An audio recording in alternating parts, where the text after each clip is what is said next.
You know what? For our opening review, I'm going to turn to Albin. Yeah. Because I want to hear what he has to say. Take that. Yeah. This film was really intense.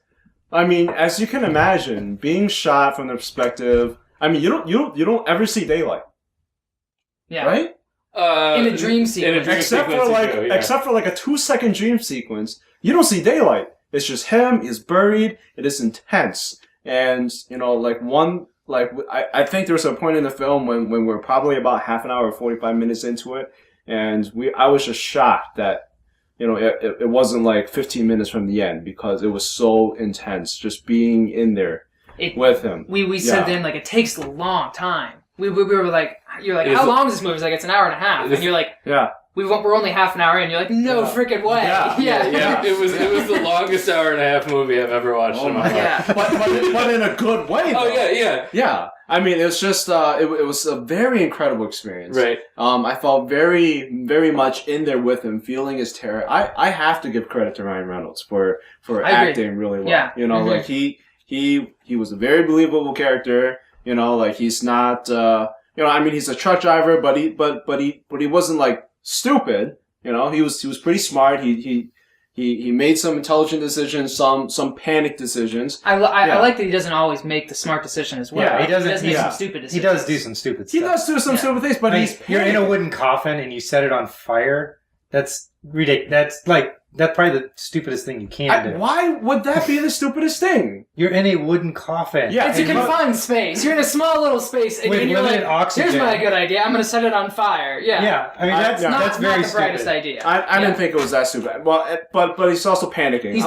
He's panicking, and honestly, I don't think physically you could set that thing on fire with just a little bit of alcohol and a butane lighter. As Brian mentioned, the alcohol would burn off. Though. Yeah, the alcohol should have burned off a lot faster than it did. Yeah, and then put it out. What did you think of it, Brian? What did I thought it was pretty intense. Yeah.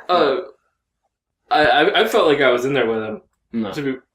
The way that it was shot, I don't know how it was shot. Mm-hmm. I don't know where they fit a camera in there. Sometimes, yeah. I feel like what they must have had one of those security cameras, 360 security cameras that they just stick up. And they just filmed that way. I can't see how they would have filmed it in any other possibility. Yeah. No, the way that it's shot's pretty amazing. I feel like Ryan Reynolds made me believe that he was going to die. He knew he was going to die. I felt like when he was in contact with the terrorists and when he basically said, okay, I'm going to make this video because they're going to dig me out. Because this is my way out of this hole. I would do it.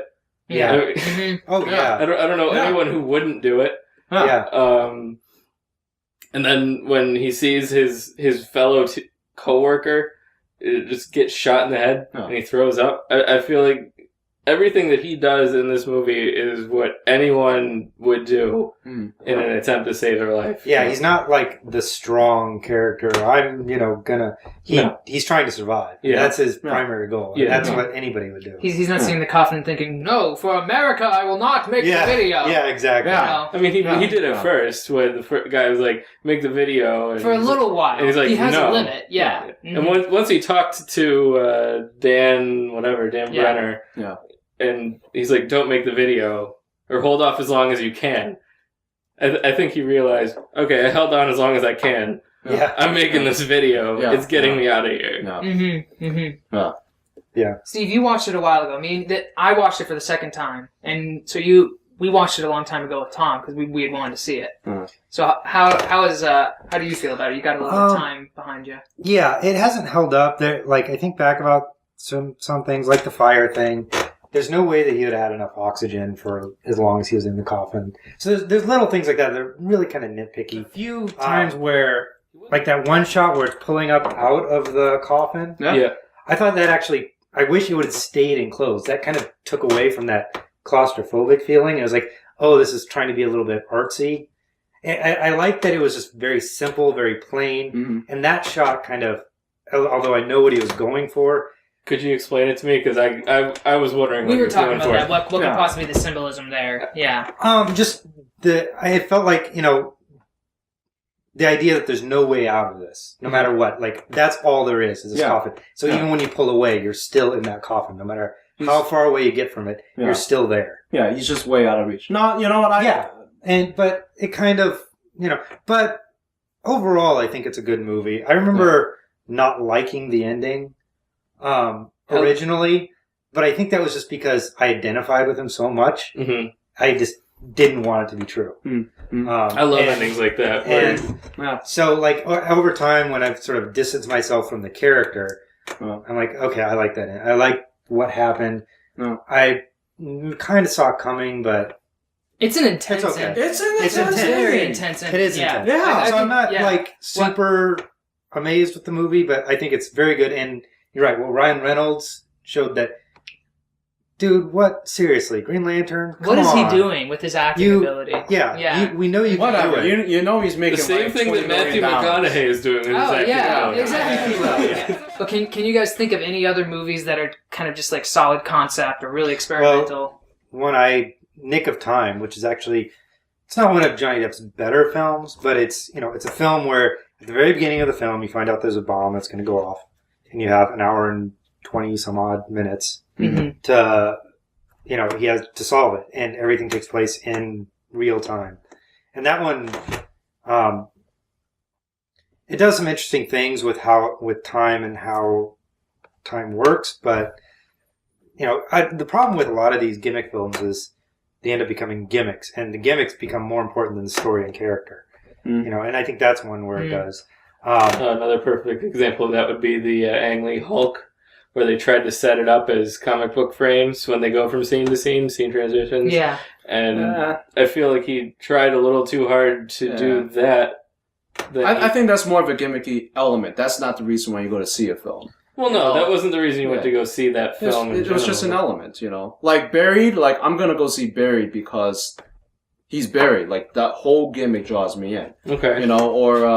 Or one that we've talked a lot about, like Who Framed Roger Rabbit, right? That was groundbreaking. Yeah. We're seeing people acting alongside of cartoons. Like you go to see a film because of that gimmick. Well, and what makes that so brilliant is that the gimmick is the story. You know what I mean? In the same sense with Buried, where the story is what would happen to a guy who was just in a coffin this entire time, right?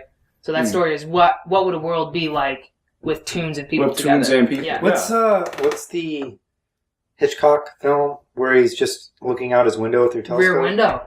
Yeah. Rear Window, very much a concept film where it all takes place, very subjective film, where all that it is just, I actually recently watched that. And Disturbia is kind of a... Disturbia, yeah. It's another version of it. Another version, except Shia LaBeouf gets out and runs around and does stuff. It's not just shot from this one... Well, instead of him being in a wheelchair, he has a home respite ankle on, so he can't escape like too far from his house, otherwise the cops come and pick him up. But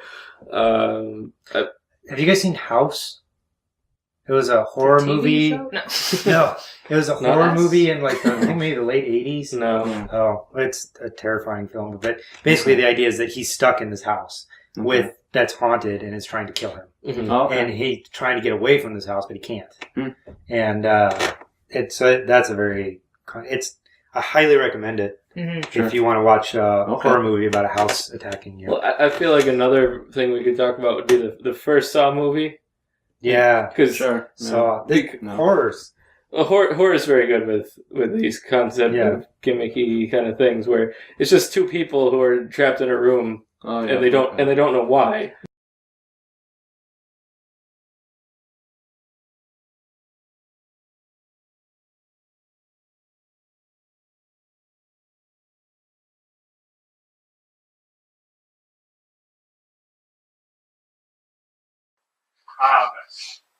Oh shit. Max Payne, do it. Say it. First what? Edward Scissorhands is one of my favorite movies. Max Payne. Oh! Did you go see that? One of the worst movies. That's one of the worst movies I've ever seen. That's on the very bottom of my list. So bad. Yeah. Wow. Oh, it's really bad. You want to use your boat? I'm using my boat. I'm taking it. Really I'm taking it when I see it. You can get stuck with Another part of this. Another Another part of this bet is I'm not allowed to change my flick chart for 2 weeks, so it's out there for everyone to see. I just don't change it. At World's End is still working its way down. Well, I'm not going to re-rank anything. Right. No. Okay. Oh, this is painful. Click max pain. Where's that click max pain, dude? 174. Ah! It just made a 1,000 point jump. Wow. It went from 1173 to 174. Wow, that's got to be a record. Ridiculous. That's a record right there. Wow. I don't know if you're going to beat that, Nate. Wow. I'm still keeping it.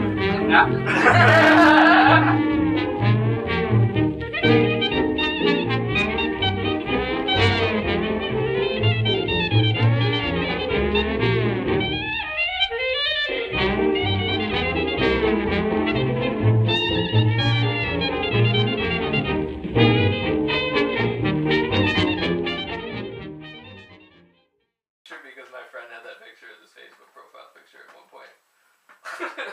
What picture? Your, My, yeah. Okay, so the first...